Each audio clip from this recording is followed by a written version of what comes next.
Hey guys, Brad here from Scooter Street. Look, the subject of today's video is pod filters. What are they? What do they do? And is there really a performance benefit to putting a pod filter on your scooter? Now, the most accurate answer to that question is it depends entirely on the scooter that you're tuning.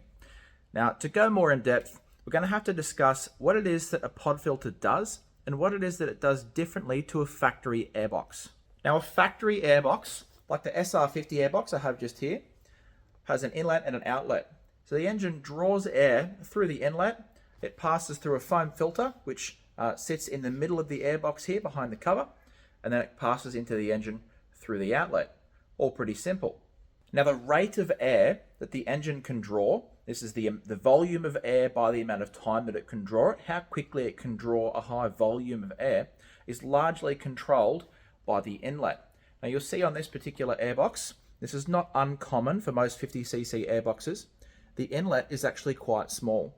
So the engine can only draw a certain amount of air at a time, not a huge volume of air over a short period of time. Now, when you're doing some significant performance tuning, like for instance doing a 70cc or larger cylinder kit, this can present a bit of a problem because your factory airbox has been engineered and designed in such a manner that it can provide the correct amount of air for a totally factory 50cc scooter. When you go bolting performance parts onto it, that amount of air supply can sometimes be a little bit too restrictive for what the new demand is of the engine with those performance parts installed. Now, this is the very reason why companies like Malossi have come out with these really brilliant little air stuffers. Now, the idea of these has a little snap ring in the center of the stuffer. So you drill a hole in the airbox cover. So this is the dirty air, the unfiltered air side of the airbox. And this little stuffer snaps into place. Now, you can actually install a number of these on your airbox. I would say up to the range of about 4 is fairly sensible, depending on the setup. Most 70cc cylinder kits, Malossi would recommend probably around 2, because they actually supply these in some of their carb kits, some of the larger carb kits that they sell. So you can install these in your factory airbox to increase the supply of air as necessary depending on the parts that you're installing. Now, if you compare this little airbox stuffer to the size of the actual factory inlet, you'll see there's not a lot of size difference in them. So installing up to, say, 2 of these, I would say would be probably very slightly more than double the amount of air supply than what the factory scooter airbox was supplying in its factory condition. Now, given this example, say you have a totally factory SR50 and you put a 70cc cylinder kit on it. So you have increased the size of the displacement of the scooter by just shy of 50%, 50cc up to 70cc, just under 50% additional displacement. If you put 2 airbox stuffers in there, that would increase the total rate of airflow through the airbox by around about double. So you've increased the size or the demand of the cylinder by around that 50%, but now you've increased the airflow by 100%. This is where we start to run into some problems or some potential problems for tuning. Now, a very easy thought trap to fall into is more air, more fuel equals more power, but this isn't the case. It's the correct amount of air and fuel for the displacement and the setup of your engine equals the most power. Now, the example that we just gave is you've increased the displacement by just shy of 50%, but you've increased the airflow by 100%, which is double. Now, say you take that same example, but instead of putting stuffers in the airbox, we replace the airbox with a pod filter. Now, if putting the airbox stuffers in is roughly double the airflow, I would estimate putting a pod filter on is probably somewhere in the range of about 400% more airflow. So 4 times, if not more, the amount of airflow supplied to the engine that the factory airbox was supplying. Now, the result of this is going to be a scooter that's very hard to tune. It'll sound cool, it'll look cool, but it will have less power than it would if you had the factory airbox on there with a couple of stuffers in there. Now, none of this is to say that you can't put a pod filter on your bike or that you won't get it to run with a pod filter. It is to say that it will not serve a performance advantage and it will make the bike very difficult to tune.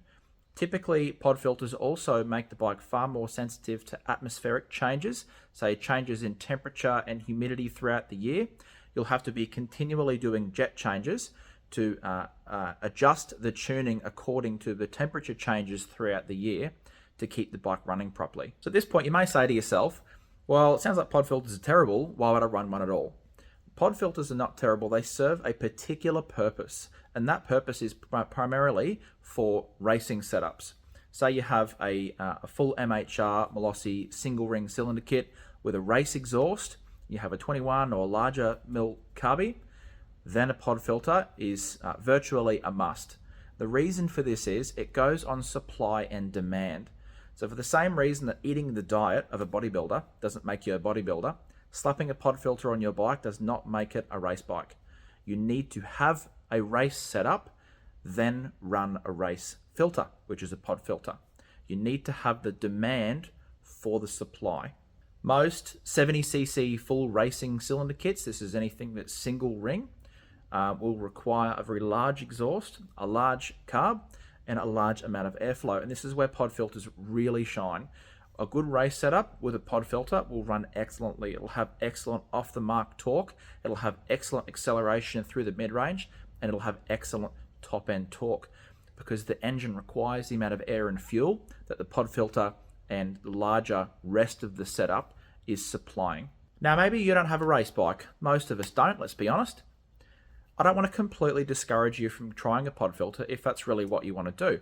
If you do have a totally factory 50cc scooter, I would say absolutely do not put a pod filter on it. It will run terribly. If you have a bike that just has a performance exhaust on it and the rest of it's factory, do not use a pod filter. It will be awful and terrible and you will have a really hard time of it. If you have a bike with a medium to high range cylinder kit, say for instance even an MHR replica or an MHR cylinder with a decent performance exhaust, you can get it to run pretty well with a pod filter. Yes, you will lose a little bit of torque. Yes, you will lose a little bit of mid-range, but it will sound and look cool. And if that's what you're looking for, you can get it to run properly on that sort of setup. Anything less than that, you are just looking for trouble. It will be really hard to tune and you'll be pulling your hair out trying to get the bike to run properly. So if that's you, you say to yourself, yep, I've got an MHR rep or a similar cylinder, I've got a decent exhaust on my bike, I don't care about the torque, I don't care about the mid-range, I just want a pod filter because it looks and it sounds so cool. And you're right, it does. What do you need with your pod filter to get it to run properly on your scooter? Now, realistically, on most setups with a pod filter, all you really need to change to make the bike suit the pod filter, provided it's the correct setup at the start, is a main jet kit and a pilot jet kit. Now, with the pilot jet, when you're installing a pod filter, this is one of the only times usually that you'll need to adjust the pilot jet. This is because the pod filter gives so much more air supply to the engine all the time that base amount of fuel the engine requires just to run, which is supplied by the pilot jet, needs to be adjusted accordingly. Now, I would usually recommend starting at somewhere around a 20% increase, 15 to 20%, and then work your way down from there. Once you've got the pilot jet tune correct, which is a whole extra video on how to get the pilot jet tuning correct, but most of it's trial and error. Once you're fairly confident you got the pilot jet tune correct, then you can go to your main jet tuning. And a similar thing is the case with the main jet. You probably increase by somewhere around 15 to 20% and then work your way backwards from there.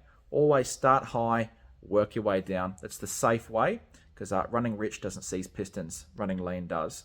Now, in terms of what pod filter you should use, there's a lot of great brands around that make a lot of really great products. But it's no surprise to anyone that we are big Malossi fans around here.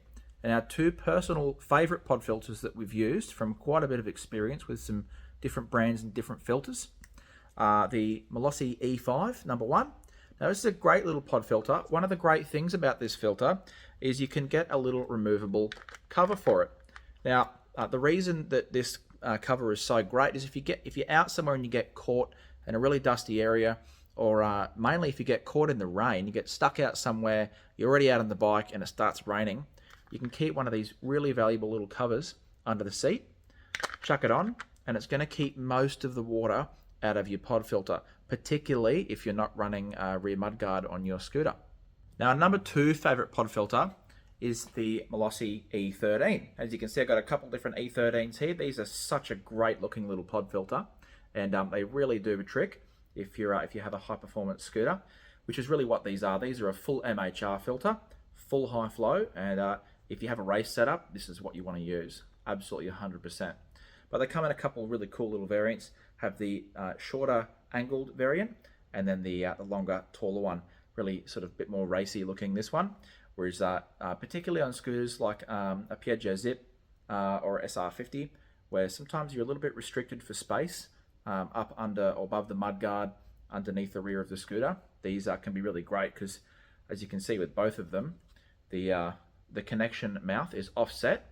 So with the angled one, depending on where you place it, you can sort of got a fair bit of control of where it sits in that tight little space, if space is an issue on your setup. Thanks for watching, guys. Look, hopefully there was some useful information in there for you. If you are sort of on the fence about whether to run a pod filter, I hope I've made it a little bit clearer and easier for you, at least in terms of what to expect if you decide to or not to run a pod filter. And if you're looking for any of those pod filters that we've discussed, the E5 or the E13, or any other pod filter that you may be looking for, jump onto Scooter Street. And if we don't sell the pod filter that you're looking for, flick us an email. We do special order parts all the time. We love scooters and we love scooter tuning, and we'd love to help you out. Have any more questions, guys? Just leave us a comment or jump onto Scooter Street and flick us a message. Thanks very much.